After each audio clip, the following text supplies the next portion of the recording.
Give it up to us. Yeah, come on, let's give it up to us. We cool. We're ridiculously cool. Give it up for that playlist. That's right. Ridiculous. It's hot stuff. Ow.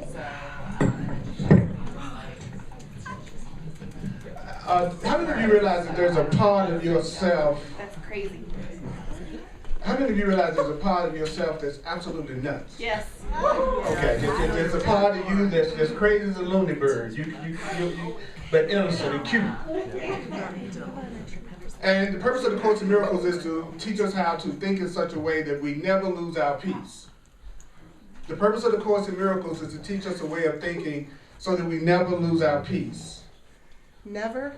Never. The purpose of the Course in Miracles is to give us a way of thinking that will always allow us to stay totally fulfilled. Whew. Keep our peace. Wow. Even when. Yeah. Because the only reason why I'm getting upset about is because I don't know the right way to think about it. That's it. And the more I realize that, the more I want to remember the way of thinking that would allow me. Thank you. The way that we get to that point that we're thinking the other way is to think another way.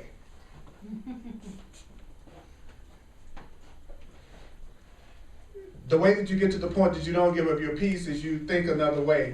I found out you can't think about thinking another way and then actually get the result of thinking another way.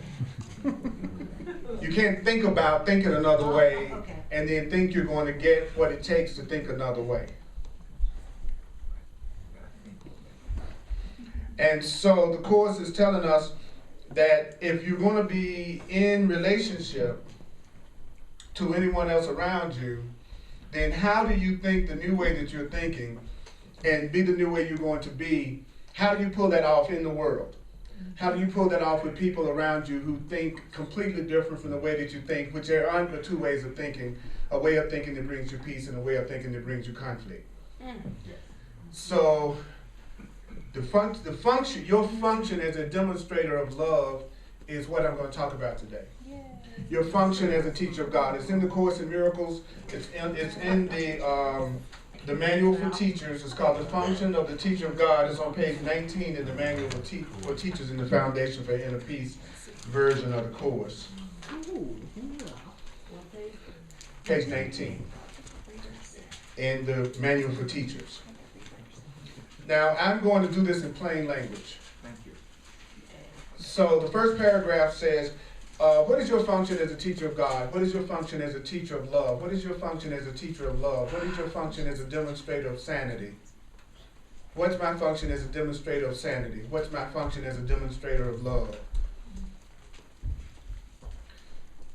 And we know that everybody around us, if I've got to change my mind in order to be healed and happy, does that mean that everyone else has to basically change their own mind if they want to be healed and happy? Yes. So you mean just because I'm studying the Course in Miracles and I'm learning how to be more peaceful and more loving and to take more responsibility for the way that I'm seeing things, that doesn't necessarily mean my relatives and friends and co-workers are doing the same thing? No. Right, so I should not be expecting them to live what I'm learning?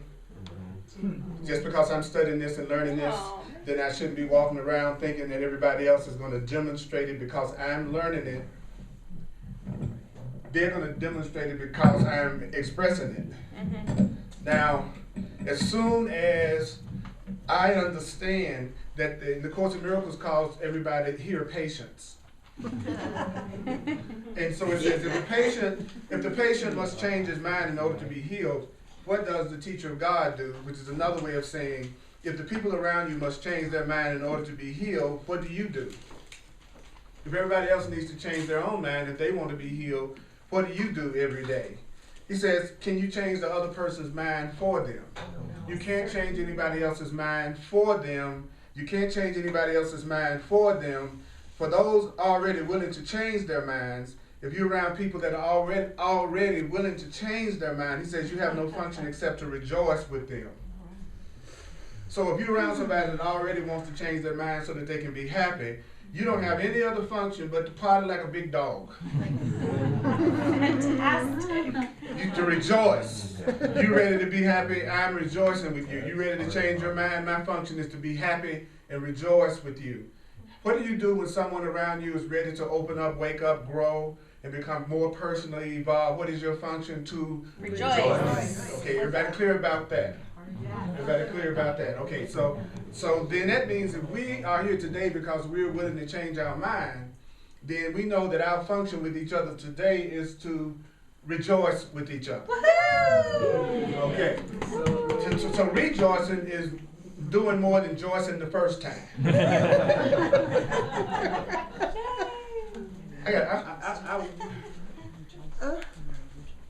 What's up? What's up? I want to look at you all with the eyes of love. That's right. Please. Okay.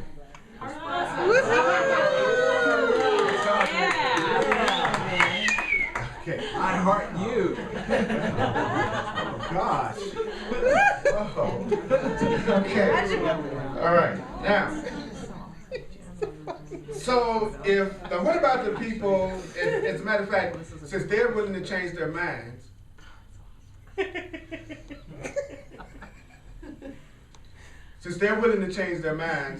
then I don't have any other function except to rejoice with them, because the mere fact that they're willing to change their mind and become more sane and more loving, that makes them a teacher of God and a teacher of love. So you want to be happy, that makes you a teacher of love. I want to change my mind, that makes me a teacher of love. And so you have both become demonstrators and teachers of love. All right, he says, but you have a more specific function for those who don't understand what happiness and healing is.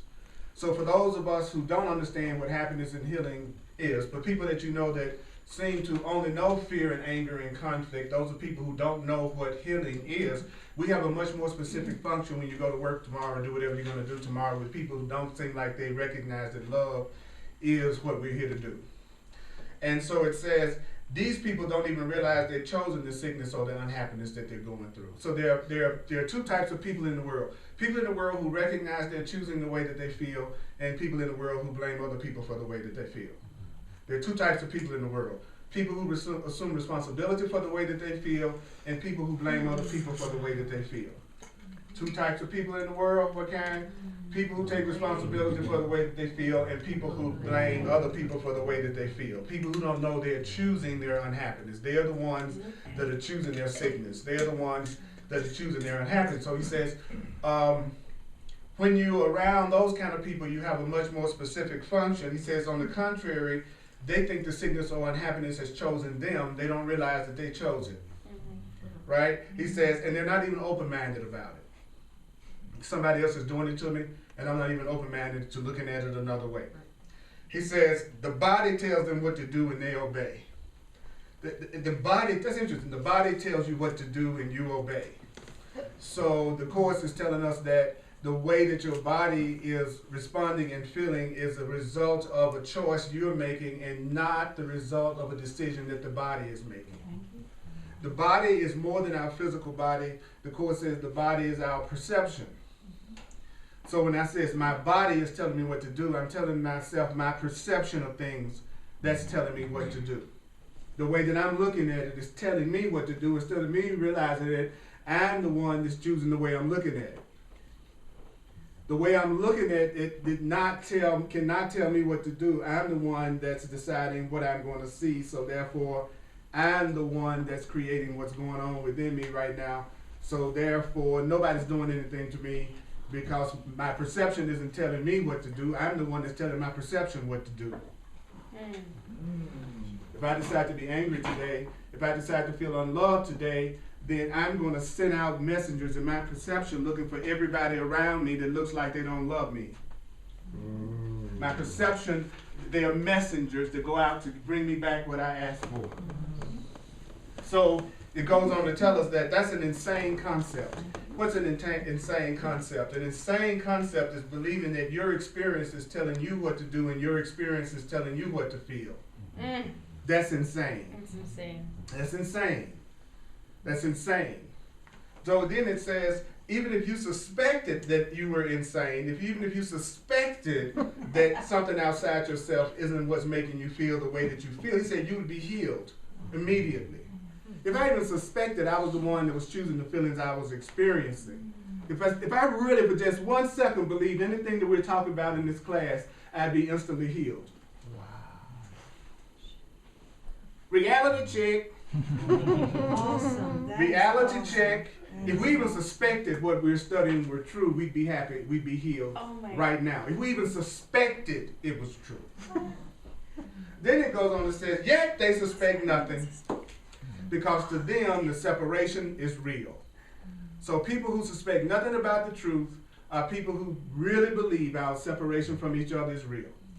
So if you really believe we're separate from each other, you don't even suspect the truth yet. You'd be healed. Interesting. Interesting. So you come as a demonstrator. You're supposed to represent the choice that they've forgotten. You're supposed to be taking so much responsibility for your own happiness and your own experience and letting yourself rejoice so much and see yourself as innocent and see yourself as loved, allow your abundance, God's guidance to move through you and in your life, that you're so totally fulfilled from the inside that you are actually a living representation of another choice that the people around you who are unhappy and not aware of who they are could make. You're there to represent the other choice. Oh, wow. That's why you're on earth. You're on earth to represent the other choice from those who think they're victims and they're unhappy and they're miserable and they're blaming everybody else. You're there to represent the idea that somebody could be in a human body and have some sense. Talk dirty. You're here to prove that there can be somebody in the human body that knows how to really love, how to really practice the truth, how to really think the truth. He says, your simple presence is a reminder. Didn't say you had to preach, didn't say you had to teach, didn't say you had to say anything to anybody. It's just if I'm thinking correctly, then and my presence can be a reminder of the truth, because I can be so loving, I can be so peaceful, I can be so responsible, I can be so joyful that just my simple presence is a demonstration of the choice that the unhappy person could make in order to be peaceful and happy themselves. It's even deeper than that. It's even deeper than that. While I'm standing up in front of you, you going off, I'm standing up beside you, my thoughts ask for the right to question what the other person has accepted as true. So I'm hearing you blame yourself, see yourself as a victim, see yourself as somehow being mistreated. I'm thinking, standing next to you, I'm asking, is that really true? I mean, is that really true that you're just a victim of everything? Is it really true you're guilty? Is it really true that you really don't deserve love? I'm using my thoughts to question everything you are saying. Notice it said, my thoughts. Right.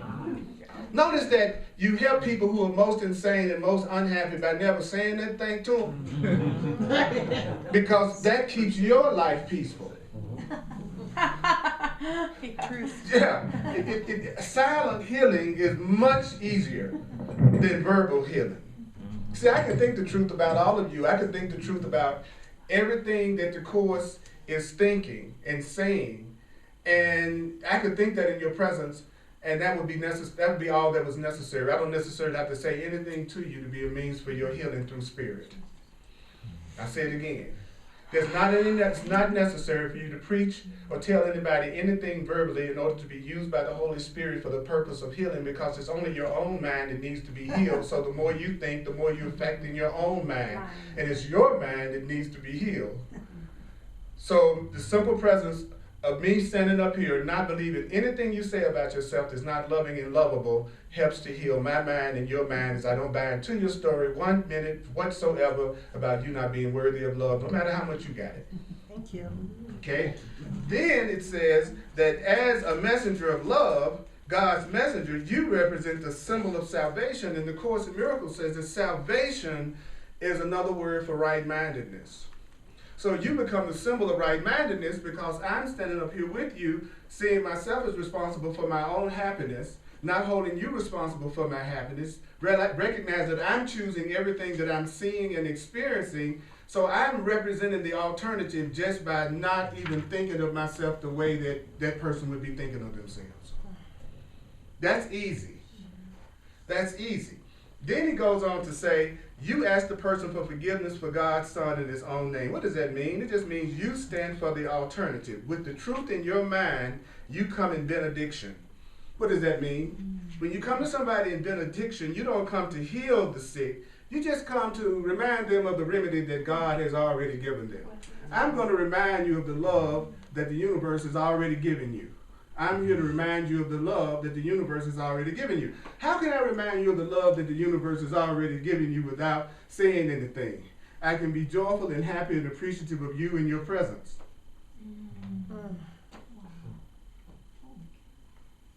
So my joy looking at you, my love and appreciation in looking at you is a witness to how innocent you are and how you're not causing any pain because I'm happy. So I'm a living testimony to your innocence just by being happy when I'm around you. Now, if you don't feel like you deserve it, and I try to verbally make you aware of it, it's just going to slow everything down because you're going to be trying to convince me that I'm not right about what I'm saying about you. So if I tell you you're totally innocent and beautiful and you think you're guilty and ugly, you're going to reinforce your belief in being guilty and ugly because you're going to be defending the fact that you're guilty. You don't really know me. If you really know me, you couldn't love me whatsoever. So the minute I told you that you were innocent, you wanted to reinforce your guilt because that's what you already believe you are. And so he says people would rather be right than to be happy, even if they're miserable. So even if you are representing that they're lying to themselves when they say they're not beautiful and innocent and holy, you teach them that they're lying to themselves because you are so loving and so peaceful in their presence. If they are absolutely convinced that they're worthless, then they're going to spend as much time trying to prove that everything you just said doesn't work as you're trying to be a demonstration of the love that they deserve. Oh. Okay? So that means that I've got to realize when I'm standing up here in front of you that it's not going to be my hands that heal you and it's not going to be my voice that heals you. It's just going to be the voice for love that heals you that comes through my body. So every week I allow my body to be used to give messages of love and truth to myself as you and to myself as me. So every time these words come through my body, they heal my body. Every time these thoughts come through my body, they heal my body. If you want your body to be healed, let the thoughts that go through you be thoughts that you would want to heal your body, which are thoughts of love and appreciation. Thank you for coming today. Yeah. Really, on days like this, the temptation is to skip it. You know, and the ego is the part of the mind that can come up with any reason not to hear how lovable and loved you are. There's nothing harder to teach people than that they're valuable and worthy. That very seldom gets a lot of consistent attention. So I want to acknowledge you. So it goes on to say, so you just give what's been given to you. What does that mean? It just means very gently you call to the other person, turn away from death. Behold, you beautiful child of God, what life can offer you. Would you choose sickness in place of this? Behold, you beautiful child of God, what love can offer you. Would you choose fear in place of love? I want you to see what life can offer you. Are you going to keep on choosing what you've been choosing in place of this? So I'm thinking that in my mind.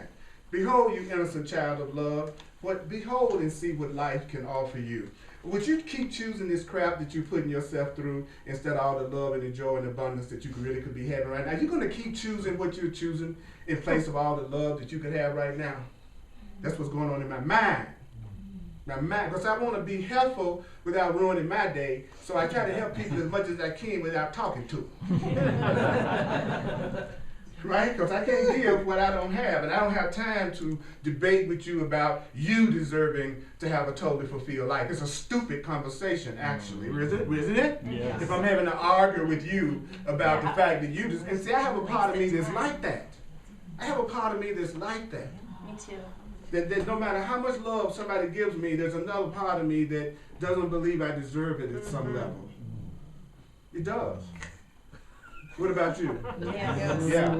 So, not once, if you're going to be an advanced teacher of God, if you're going to be an advanced teacher of healing, if you're going to be an advanced teacher of love, he says, not once do you consider the forms of sickness in which your brother believes. What does that mean? It means I don't really care what you're unhappy about. It's not about me trying to talk to you about the form of the thing that you're upset about, even though we can do that. If I'm an advanced demonstrator of love, I don't care what you think your problem is. because I know that the answer is always going to be the same, the truth and the love you. You want me to get caught up in the thing you're upset about, but that's not what I should be considering. What we should be considering is the thought that created the thing you're upset about. Not the thing that you're upset about, but the thought that you have that created the thing you're upset about. It's my thoughts of lack that create my perception of lack. It's my thoughts of fear and loneliness that creates my situations of fear and loneliness. Whatever the appearance is, the Course is saying, if you're really beginning to wake up and really beginning to get in touch with your power and your spiritual identity, you don't consider the forms of sickness in which your brother believes, because if you consider the form of the thing that the person is upset about, then you forget that all of the things that a person is upset about has the same purpose.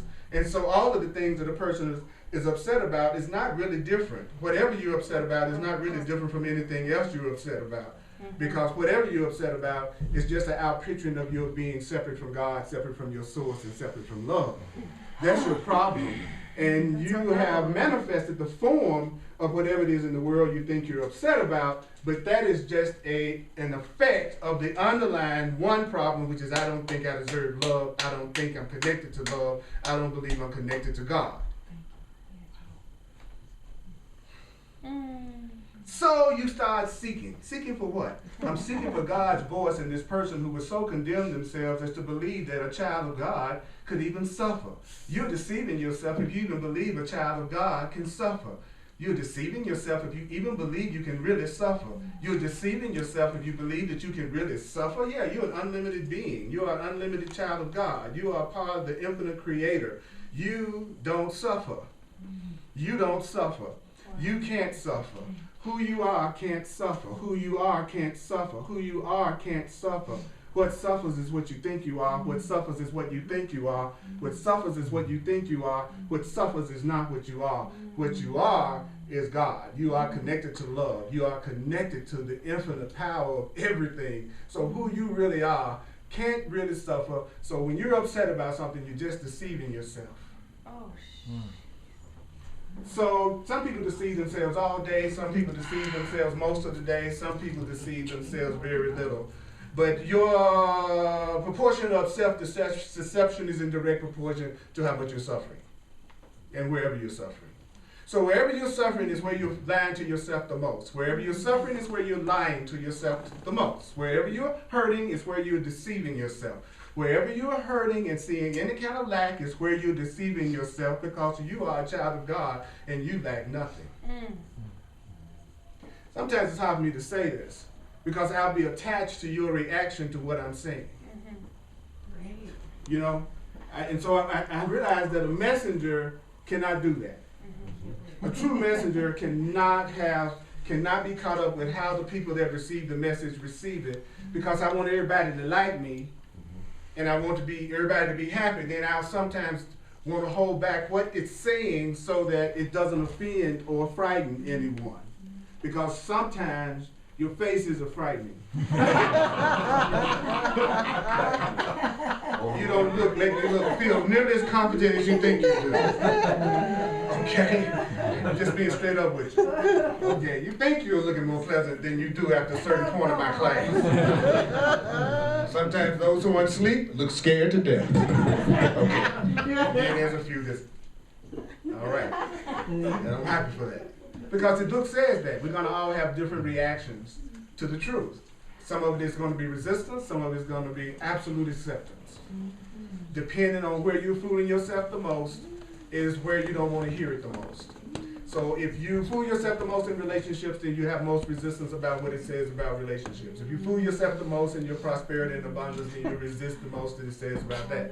So wherever your resistance is the greatest is where you're deceiving yourself the most. Wait. Wherever your resistance is the greatest is where you're fooling yourself the most.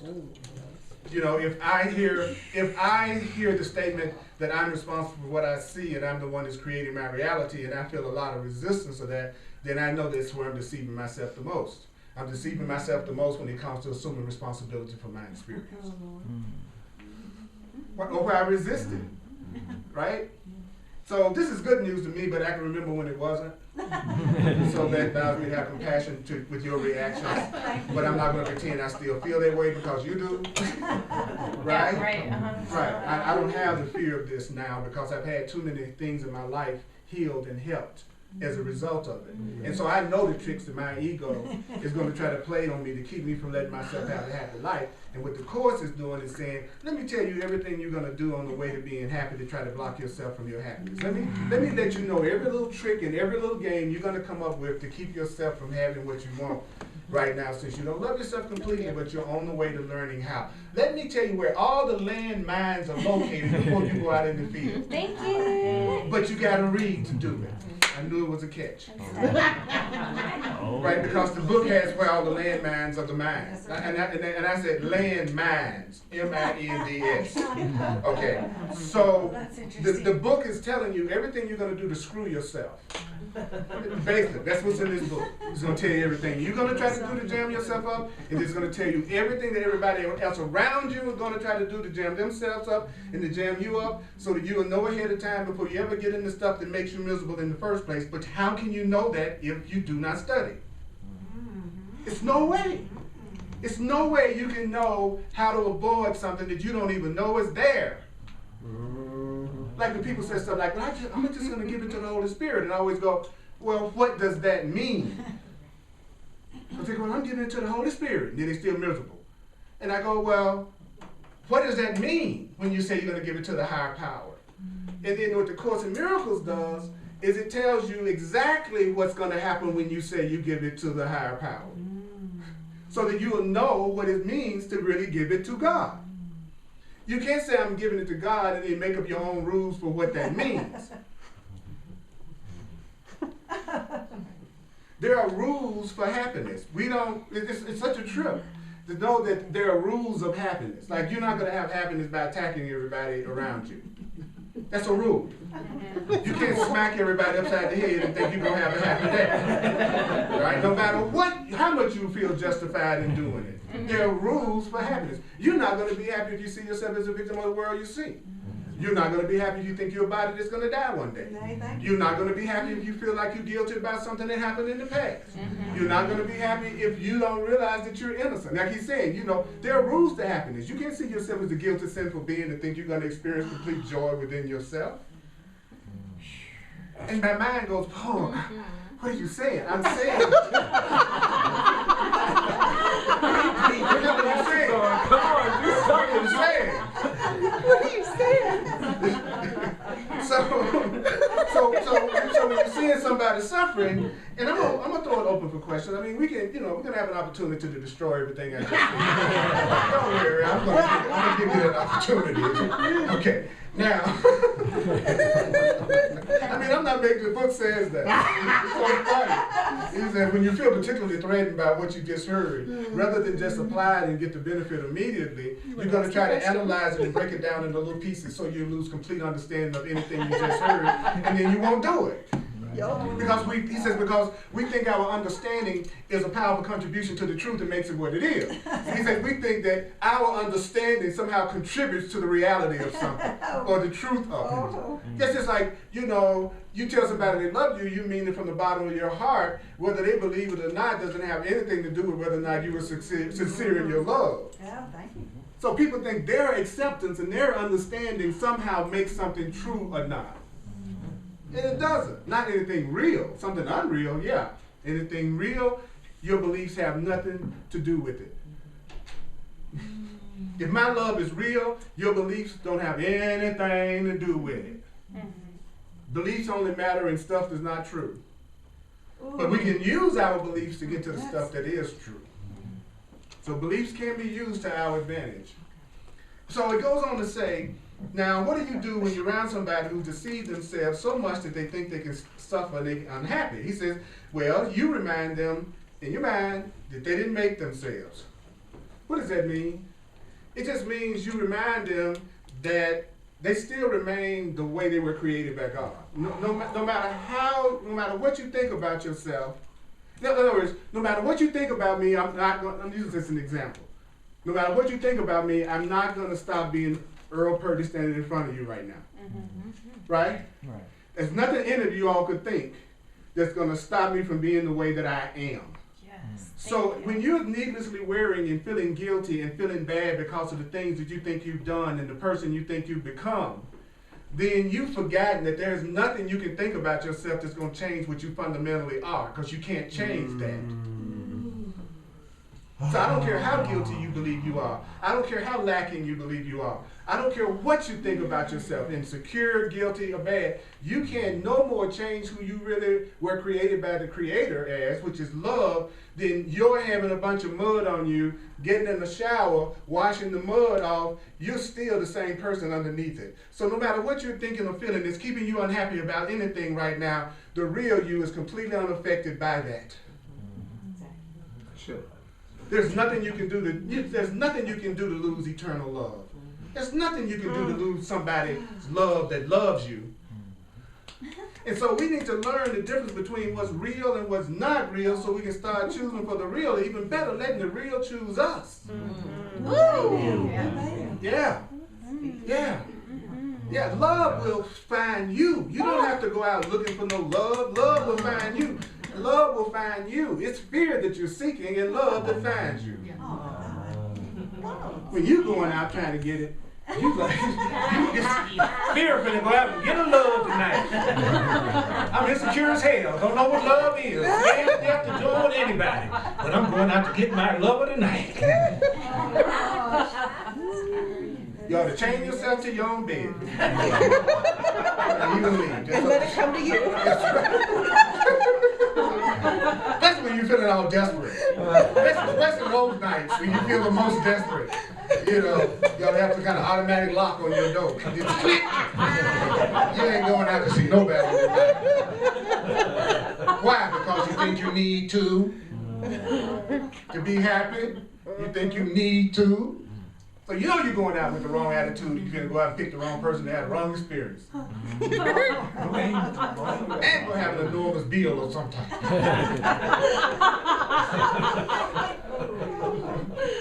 So, when you really see how crazy you've been, you won't beat yourself up. You will laugh. Yeah, you won't be going, oh, I just did it again. I'm so tired of what I do. You just go, this is hilarious. I cannot believe that I did this again. Oops. I've done it again.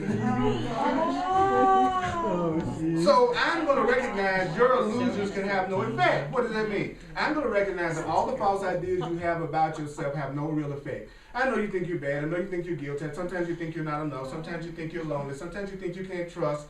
But I'm going to recognize that those are all false ideas that have no real effect on who you really are as the incomparable, powerful, beautiful, sensational, fantastic child of God. Thank you. Lord have mercy. I know, that's why I don't know that many people. Now,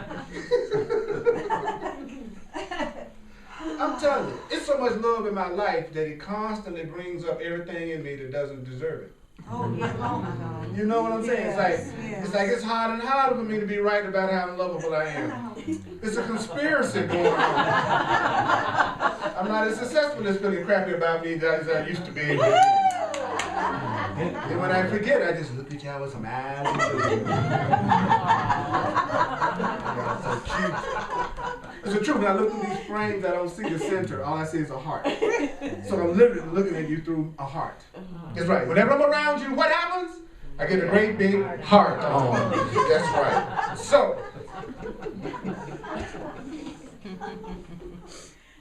So what happens when you stand next to a person that seems like they're insane and crazy and afraid and depressed and don't know the truth?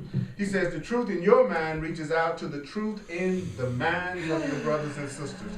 So I'm going to believe that every one of you knows exactly what the Course is saying, because every one of you have the truth within you. Yes. Every person you know has the truth within them. Everybody, even the political candidates. Oh, that's great. Everyone that you know, they have the truth in them. They have the truth in them. And so if you want to, you can reach out to the truth of the mind of the other person. So sometimes when I want to heal a situation with another person, I imagine the Holy Spirit or the loving mind in me talking to the Holy Spirit and the loving mind in them, and bypass their ego altogether, because their personality is a distraction and a delay maneuver. Yes. Thank you. Yes. That's all our personality. The part of us that's always analyzing, judging, afraid, distrustful, is suspicious.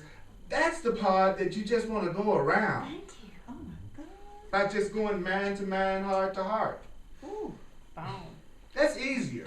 That's easier. So he's saying, when you don't reinforce the false ideas that the other person has because you're joining with their mind in truth, he says, then you are bringing the false ideas to the truth. In other words, I got false ideas about how much I deserve love. I have false ideas about being fearful. I have false ideas about being separate. So what you do with the false ideas, he says you take the illusion, which is the false idea, and then you bring it to the truth, which is the loving idea. He says we do the opposite.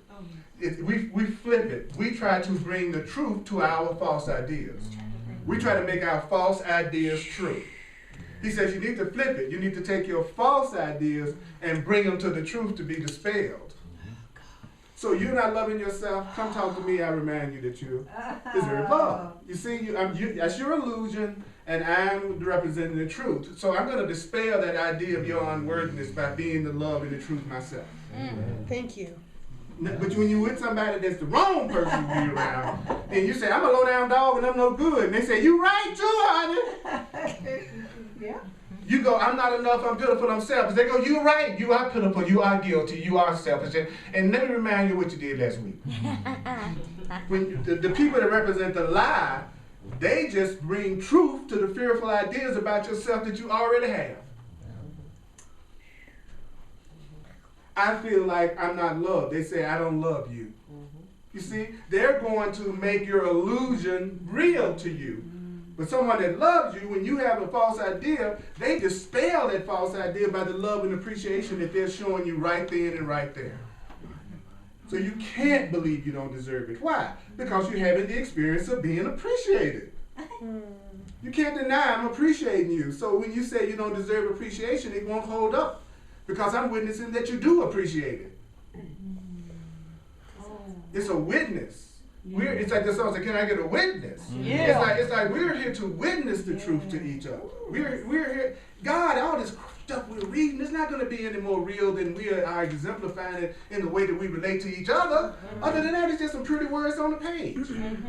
And as long as I'm sitting around waiting for everybody else to prove to me that they're worthy of my love, I'll never have any. Because somebody that's really loving, they're not trying to seek out nobody that don't know how. Wow. They're not saying, oh, I'm happy today. Let me go find the most miserable person in town so that we can have a good time. That's not what a joyful person is doing. They want to join with the joy, be around the people that's not joyful, remember the truth for them, demonstrate that they are worthy, and then join with those who have a like mind so that they can reinforce the belief that they have so it can become stronger and be more in their life. Yay!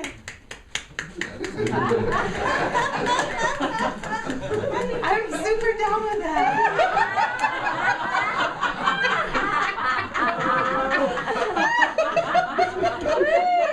Now, did y'all notice that she wasn't regularly done with that? She was super done with that. No, super down. And okay, super down. We're gonna add super done to super down. She's super down with it. She's super done with it. That's the way I feel. I'm super done with it. I'm super done with it. I don't care what anybody else is, how slow anybody else around me want to move, how much they want to do, how much focus they want to put on their relationship, the source that ends all their problems. I've gone through enough. I'm ready. I've gone through enough. I'm ready for some peace and joy now. Yeah.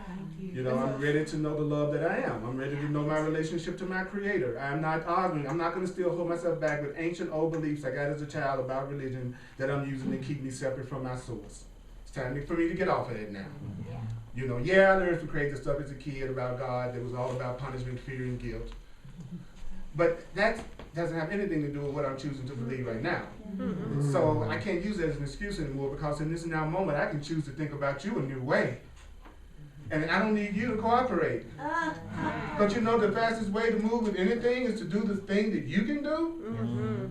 Right now. Right now. So he's saying to us, he says, so are they dispelled. So all the false ideas are dispelled because you're bringing your false ideas to love. You're bringing your false ideas to the truth. And he says these old false ideas, so are they dispelled, not by the will of another, not by the mind of another, but by the union of the one will with itself. There's one will, the will of love, and we're going to unite with that one will, which is the will of love, which is the will of freedom.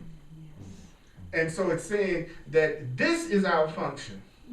Our function is to see no will as separate from ours, to see no mind as separate from ours, and not to see our mind as separate from God's. Don't see your mind as separate from the source. Don't see your mind as separate. That means different, by the way. Separate means different. So when you say, I want to let go of my sense of separation from God, you're saying, I want to let go of my sense of being disconnected. I want to let go of my sense of being different from love. Because our Creator is love. That's who you are. You are love. Now, any questions before I wrap this up?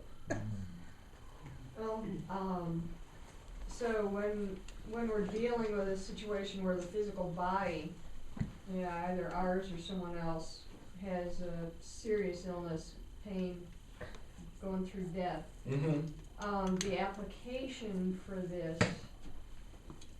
would be saying, your will, not mine. Yeah. To me, the form of the application can vary from situation to situation, but what you want to stay constant is the awareness that the only problem is there's a sense of separation from God, there's a sense of separation from love. And since you really don't know what anybody else's best interest is, then a smart person would say, not my will, but thine. Source, I want you to decide what's best for this person. You be totally in charge. And if there's anything for me to do, let me know. Okay? Because I don't really know it's best. I don't really know it's in your own best interest to get cured from cancer. I don't know if it's really in your own best interest to get that promotion that you want on your job. I don't really know if it's in your own best interest that you get the lover that you think you want. You don't either.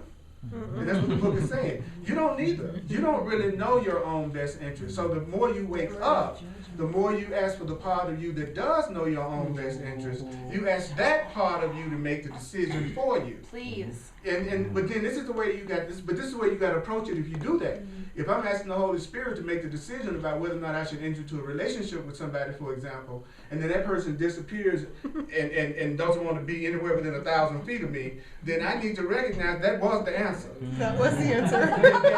that I asked the Holy Spirit to be in charge, and the Holy Spirit did. That's why you're not with them. That's why you didn't get the promotion. That's why the job didn't happen. It's not because you didn't tune into Spirit. It's because you did give it to Spirit, and Spirit overruled a decision you were making with your own limited perception so that you wouldn't hurt yourself. Yeah. Because you don't know your own best interest. Is that called judgment? Absolutely. Okay, there's one line I have there that almost popped it open just now. What you got there, Bill? It's in paragraph 3 where I mean, this is it. I mean, shoot. That you remind them, so that they don't recognize the illusions and you see the truth in their minds. The truth in their minds reaches out to the truth in the minds of their brothers. That's right. So that illusions are not reinforced. That's the whole.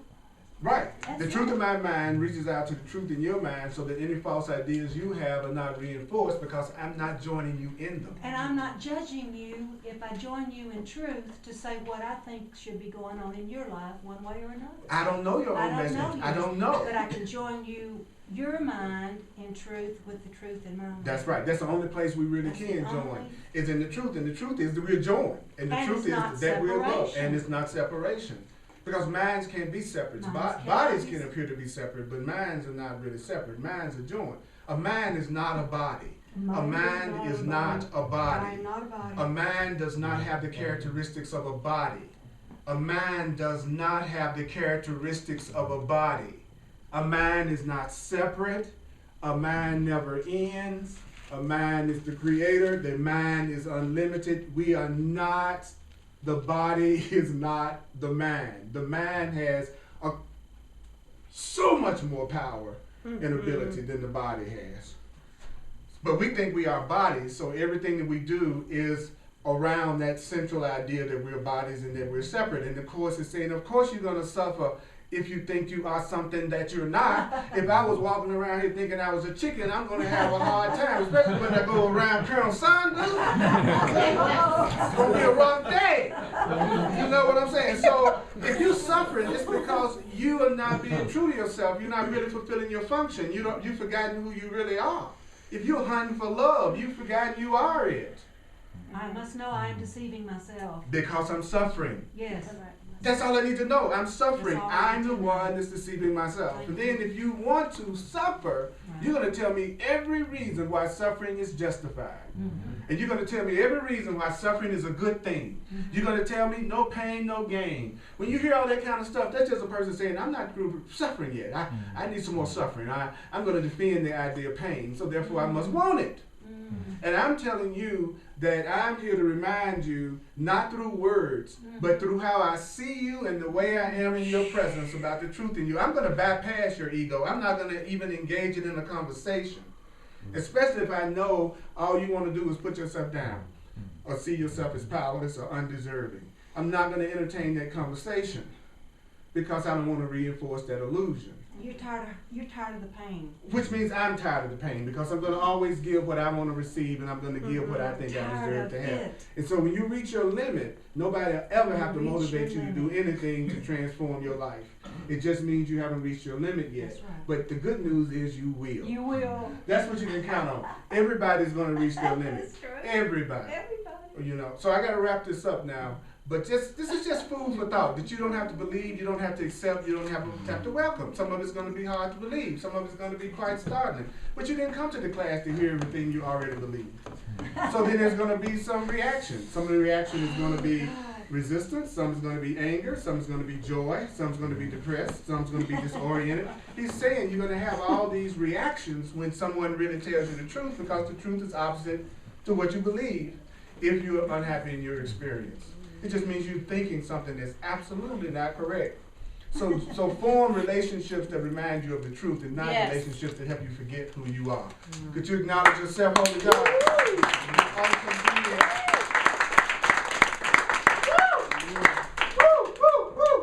So let's do the financial expression of appreciation. Thank you so much for joining with me. You all are so cool, it's ridiculous. Those online, if you'd like to make a financial expression of appreciation, go to my website, earlpurdy.com. And I'm available for clarity sessions. These are one-on-one sessions that we take the truth and apply it to what you're going through. And those who are open to it, I use astrology and numerology as another way to receive information to share with you. So whatever you're going through, tell yourself you don't have an original problem. Tell yourself you don't have an original problem. There's absolutely nothing that you're upset about that hasn't already been solved. Oh man. There's nothing you're upset about that you haven't already solved.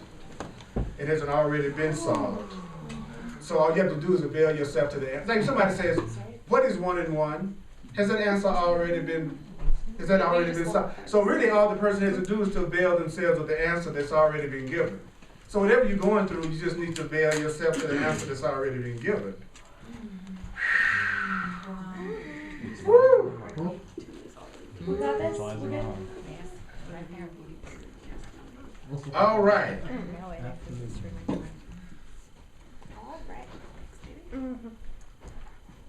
Reverend Yolanda. Yolanda.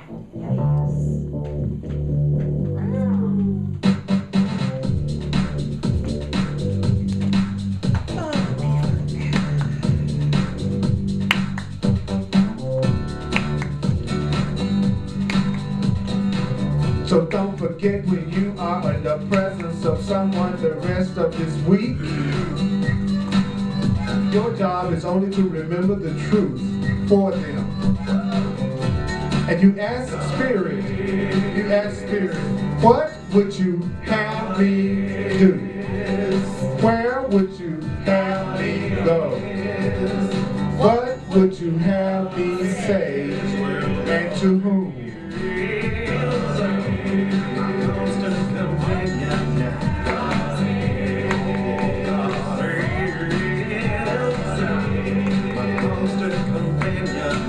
That is love.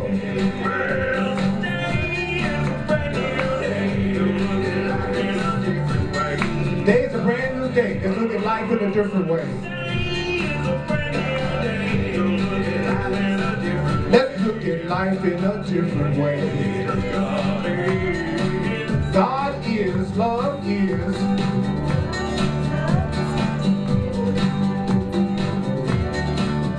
So when you're standing next to somebody and they are putting themselves down or not feeling love, in your mind, this is what you're being asked to do. You innocent child of love, why don't you take a look at what life can offer you, what love can offer you? Would you keep choosing pain instead of joy? Would you keep choosing lack instead of abundance? Would you keep choosing loneliness instead of companionship? Would you keep on choosing guilt instead of innocence? You're thinking this in your mind. You're thinking this in your mind. You're thinking this in your mind. You're thinking it's in your mind. And you tell yourself, I am still as God created me. I am still as God created me. Say what? I am still as God created me. Say what? I am still as God created me. I am still as love created me. I am still as love created me. I am still as love created me. I am still as love created. It doesn't matter if you think that you are guilty in fact. It doesn't matter if you think you have been had. It doesn't matter if you think you're guilty in bad. It doesn't matter if you think you've been had. Even if someone told you that you weren't enough, your parents didn't tell you that you were enough, even if you've been feeling bad about yourself, not feeling love, you still remain as God created you. You still remain as love created you. Let's go. I am still as love created me. Say what? I am still as love created me. You are still as love created you. You are still as love created you. You are still as love created you. You are still as God created you. You are still as God created you. I am still as God created me. I am still.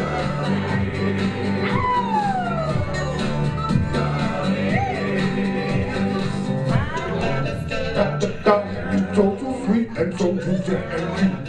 You are so awesome and fantastic and so cute. You are so glorious and innocent and sweet. You are so free and God created you. You stay is a brand new day. Life is a different way. Woo! Day is a brand new day. We live in life in a different way. This is your practice session. You are innocent. You are so entitled to miracles. You are innocent. You're so entitled to miracles. You are innocent. I'm so entitled to miracles. I am so innocent. Let me tell yourself. I am so innocent. I am so innocent. I am so innocent. I am so innocent. We are so innocent. We are so innocent. We are so innocent. Notice. I'm trying to demonstrate. It's time to demonstrate. Yeah.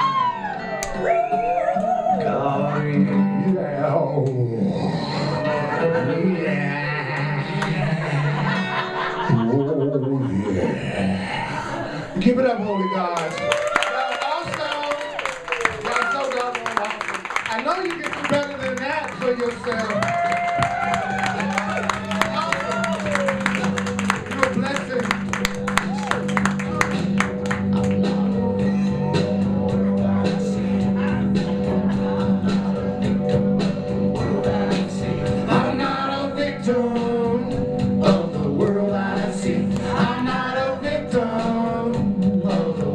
I see.